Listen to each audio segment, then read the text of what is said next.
Alors, bon.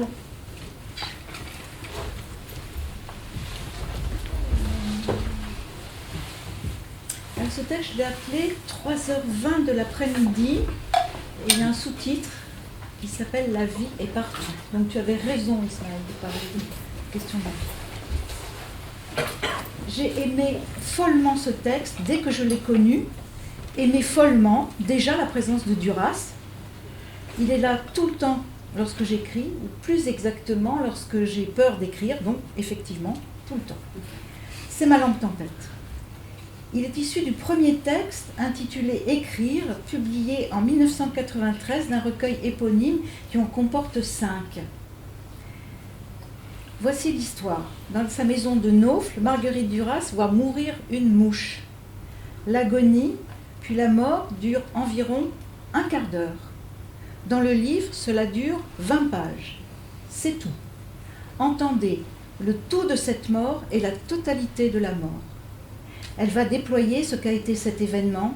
Chacune de ces lignes, je voudrais les retranscrire, chacune, chaque mot. C'est pour moi un des textes les plus souverains de Marguerite Duras. En dire les nouages, comme elle tisse les questions de l'heure de la mort, du geste de consigner, c'est-à-dire d'écrire, ce qu'est la littérature, de l'absolu de la vie qui part, quel que soit celui qui en est victime. Dans l'ordre singulier du monde, comment ceci va constituer un universel, l'épouvante ainsi corrélée par le nouage de la mort elle-même et du geste d'écrire. Il faudrait ne plus aller seul dans l'exploration de ce texte. Je commence par chercher sur la base de données de l'Abysse. Au début, je me dis qu'il y a eu une vraie mouche là, qu'il faudrait que je m'attache à la réalité de cet animal, qu'il figure en tant que tel, dans les caractéristiques de son espèce, que je la renvoie donc à la multitude de ce que sont les mouches. Je cite Marguerite Duras, cette calamité du monde entier, celle qui amenait la peste et le choléra. Il me semblait qu'il fallait qu'il y ait cette présence de l'espèce comme une autre façon d'attester de la force de son existence littéraire. Je tape donc mouche dans le moteur de recherche et s'ouvre alors un cosmos de références. Je fais défiler, sautent à mes yeux des listes d'ouvrages littéraires, les mouches de Sartre, mais bien sûr, Sa Majesté des mouches, que j'ai lu il y a bien longtemps, dont je ne me souviens plus, et qui me laisse pourtant comme une trace sombre, La Mouche, le film de Cronenberg, saisi aussi par les occurrences d'élocution, Faire mouche, prendre la mouche, regarder les mouches voler, on n'attrape pas les mouches avec du vinaigre, La mouche du coche, Fine mouche, vous allez sûrement en trouver d'autres. Ici, je trouve aussi des titres d'œuvres savantes que j'aimerais toutes explorer. La mouche, soldat noir. Beaucoup de pêche à la mouche, dont une dédiée à une compétition féminine. Que font les mouches en hiver? Étude des variations hebdomadaires et saisonnières des populations d'insectes nécrophages. Titre fabuleux.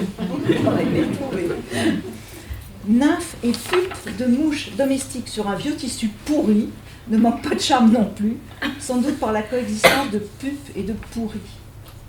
Les pages défilent et je n'arrive pas à trouver un ouvrage qui simplement me dirait ce qu'est une mouche. J'avise qu'en bandeau de ma recherche figure le nombre d'occurrences, 32 737, à partir du simple mot mouche, et pour mouche domestique, 34 428. Je voulais me confronter à l'immensité de cet insecte, je l'ai trouvé. J'ai ouvert cette boîte de Pandore qui nous fait sauter d'un thème à l'autre, nous fait aller un peu au hasard et trouver encore davantage d'occasions de s'instruire et de s'égarer. Il me faut bien reconnaître que je me suis perdue par excès de sollicitation. J'ai des malheurs de riche, ce qui n'est pas vraiment une consolation. Ismaël Jude, avant que nous commencions ce travail, m'avait imprudemment offert son aide. Je le contacte et nous commençons une longue balade dans les ressources virtuelles de l'Abysse. J'apprends donc en premier que virtuel n'est pas le mot qui convient. Il faut parler d'outils de recherche et que tout ceci n'est pas si loin d'un catalogue ou des catalogues.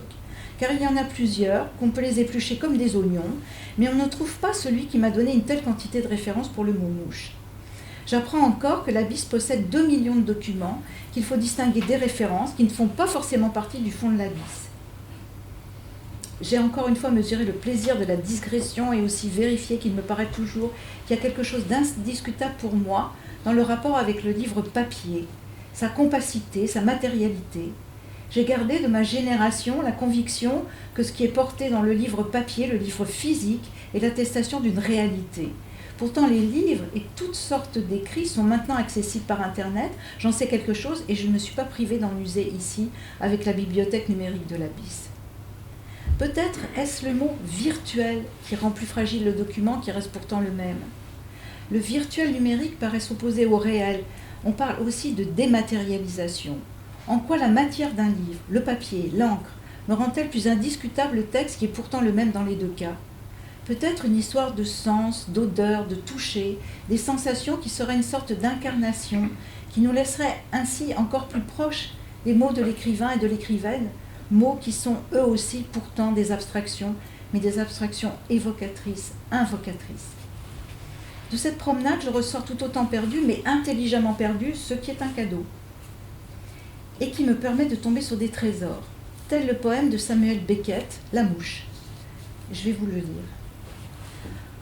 Entre la Seine et moi, la vitre, vide, sauf d'elle, ventre à terre, sanglée dans ses boyaux noirs, antennes affolées, ailes liées, pattes crochues, bouche suçant à vide, sabrant l'azur, s'écrasant contre l'invisible. Sous mon pouce impuissant, elle fait chavirer la mer et le ciel serein. Poème qui me paraît en résonance avec le texte de Marguerite Duras, sans doute par ce chavirement de la mer et du ciel serein que la mouche provoque. Sûrement aussi par sa description, la mouche, si singulièrement seule et objet de contemplation et d'écriture, prise elle aussi dans l'épouvante d'être collée à un espace sans issue, le mur, chez Marguerite Duras, et la vitre, chez Samuel Beckett. Il en va ici aussi de la possibilité, par l'écriture, de rendre universelle aux vivants et vivantes l'angoisse majeure de la confrontation avec l'absence d'issue qui suggère celle de la mort. J'abandonne ma recherche mouche devant les terrils de référence et je me dis qu'il faut servir cette recherche, ce qui tomberait sous le sens d'une mouche. Je cherche donc un lien entre mouche et Duras, ce qui m'éloigne de mon objectif initial, provisoirement du moins, car je ne veux pas quitter la nature de l'insecte pour des raisons que j'ai dites, la figuration de celui-ci comme arc-boutant de sa présence littéraire. Donc on y reviendra. Et je trouve le travail de Falida Lawani, L'épouvante ou les mots, la mouche en son visage, issu d'un ouvrage collectif intitulé Marguerite Duras, Altérité et étrangeté, ou la douleur de l'écriture et de la lecture. Et le titre si beau m'arrête immédiatement. J'ai la certitude que certains livres ou textes nous appellent par ce qui les nomme, leur titre, pas simplement par la rationalité d'une recherche, mais parce qu'ils induisent de troubles, un rapport à l'inconnu noué à la beauté.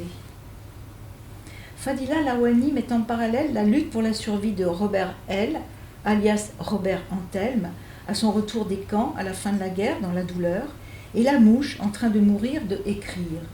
Elle indique « Cette étude sera centrée dans un premier temps sur les deux figures, à première vue antithétiques, du déporté et du traître qui apparaissent dans la douleur, en second lieu sur celle du jeune aviateur anglais et de la mouche, évoquée dans Écrire. Ces fragments, malgré leur diversité, ont un point commun. Ils ont une résonance autobiographique et imposent un discours assez particulier sur l'identité et la mort.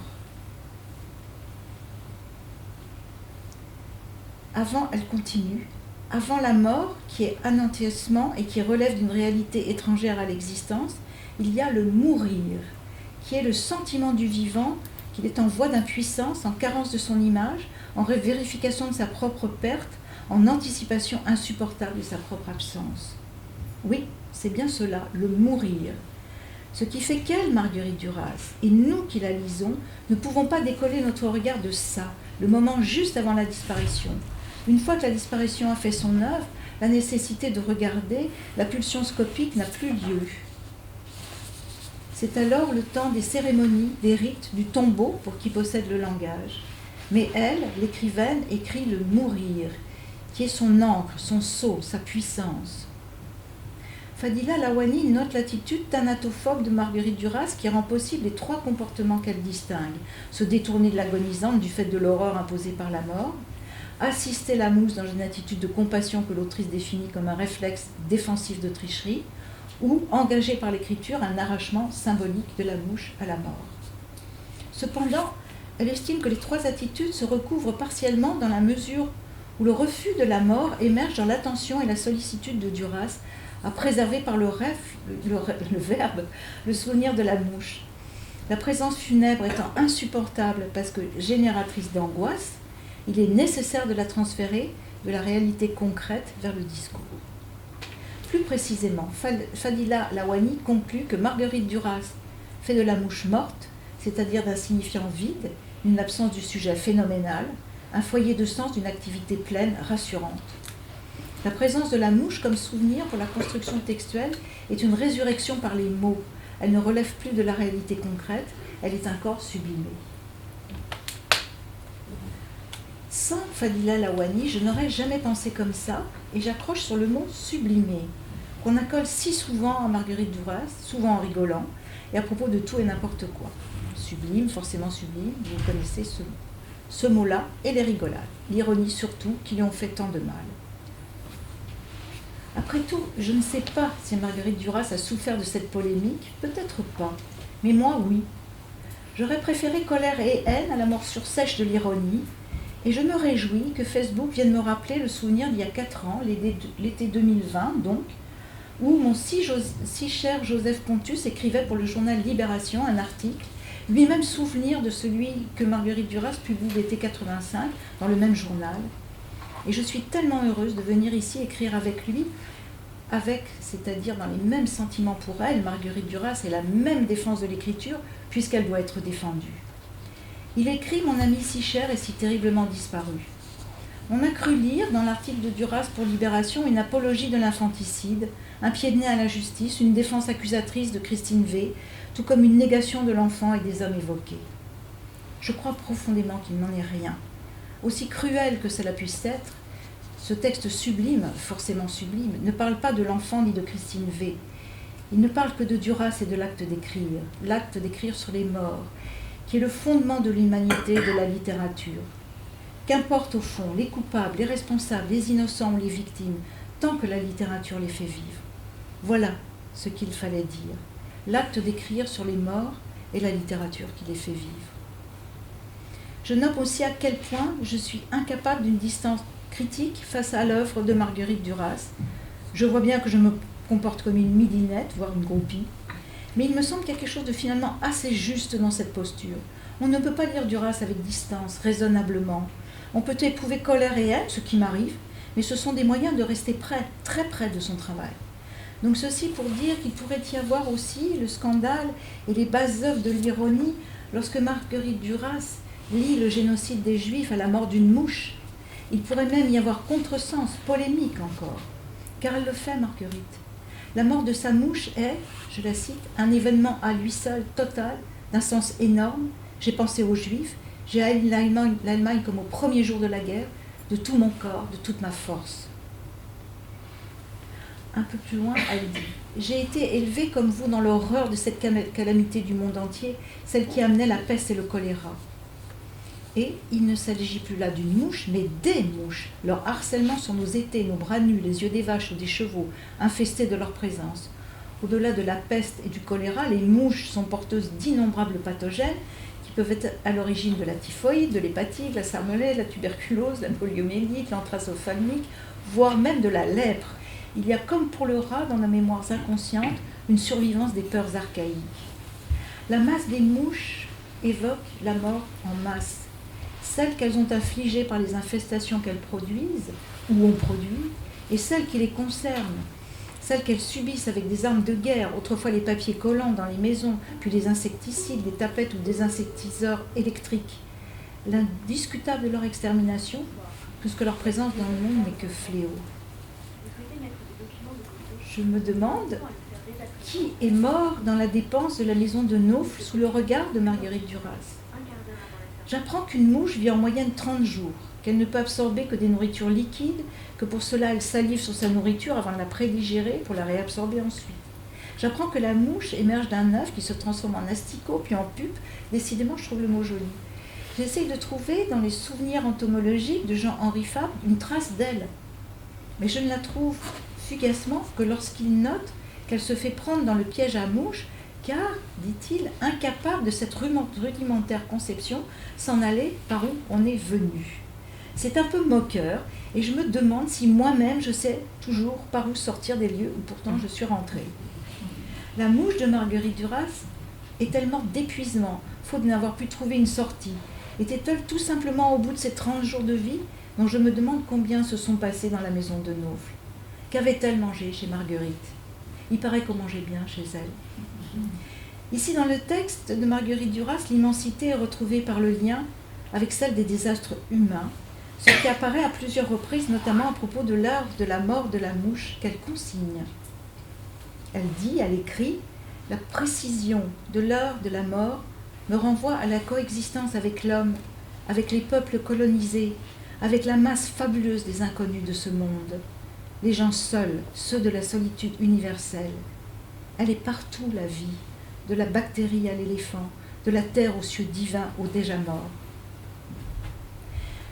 Si la mouche ne peut être pensée qu'en masse comme fléau, celle-ci, la mouche de la littérature, est celle singulière, individu, qui charroie les malédictions humaines, à condition de la regarder, elle, mourir, dans sa singularité, lui conférer cela, porter ce regard qui réfute l'insignifiant, le renverse même, et qui est tenu par le geste d'écrire. L'épouvante d'écrire, dit Marguerite Duras, ce qui est une position éthique, car la mort en masse est bien une néantisation absolue, par l'impossibilité de considérer chaque vie, de lui conférer une place dans l'histoire commune, de célébrer sa trace au monde.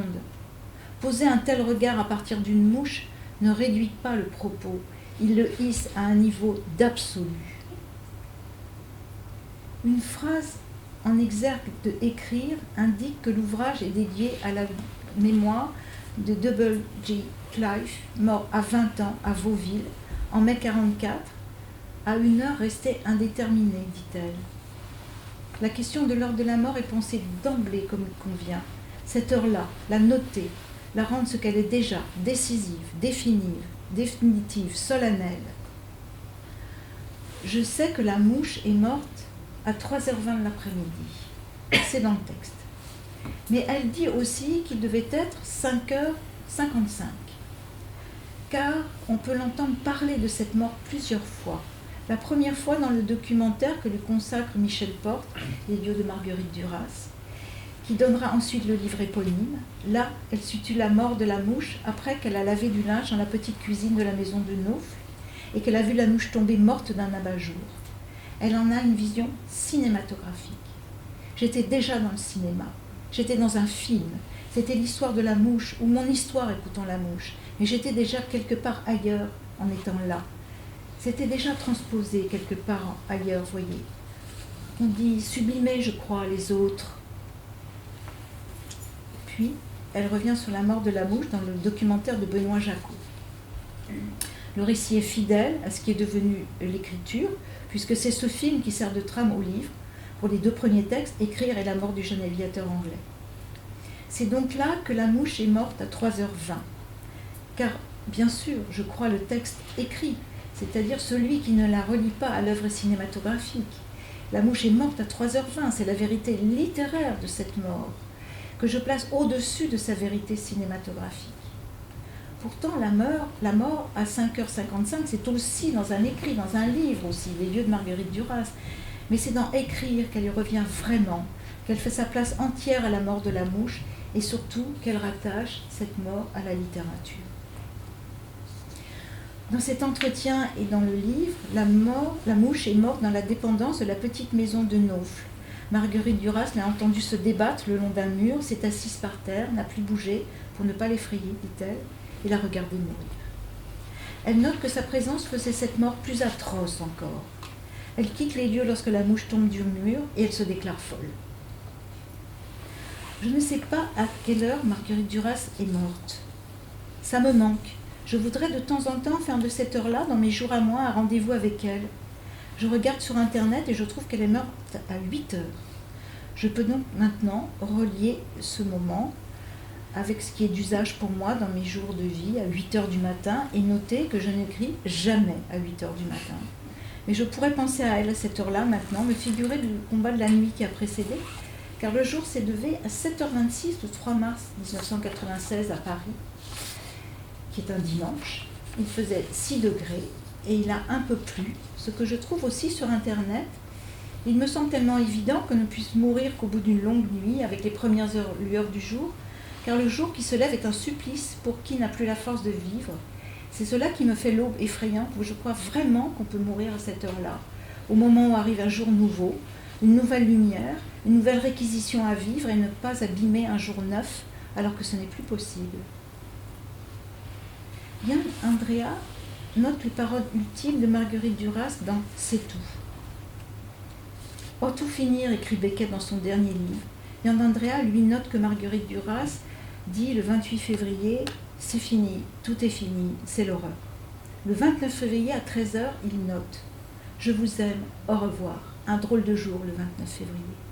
Un jour unique, rare. Ce sont les dernières paroles consignées, peut-être même prononcées.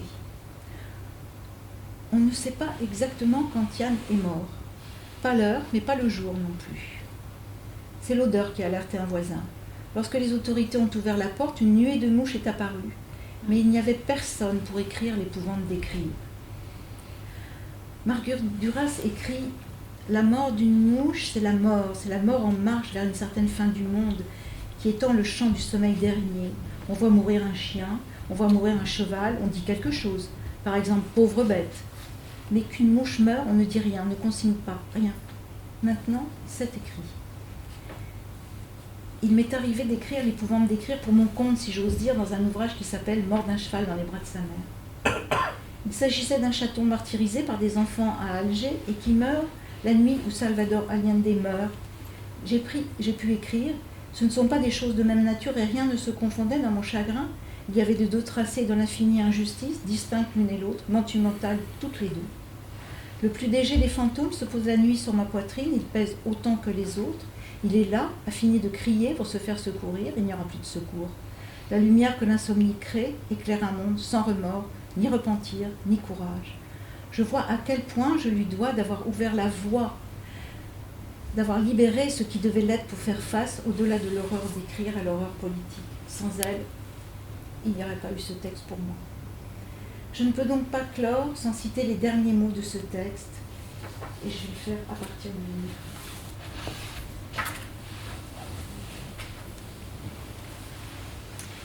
Oui, c'est ça, cette mort de la mouche, c'est devenu ce déplacement de la littérature. On écrit sans le savoir, on écrit à regarder une mouche mourir. On a le droit de le faire.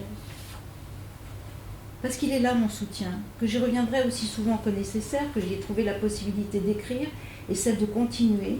Voilà, ces mots-là sont ma prière laïque, la joie de savoir qu'une a su les trouver pour toutes et tous les autres qui les cherchent. On a le droit de le faire.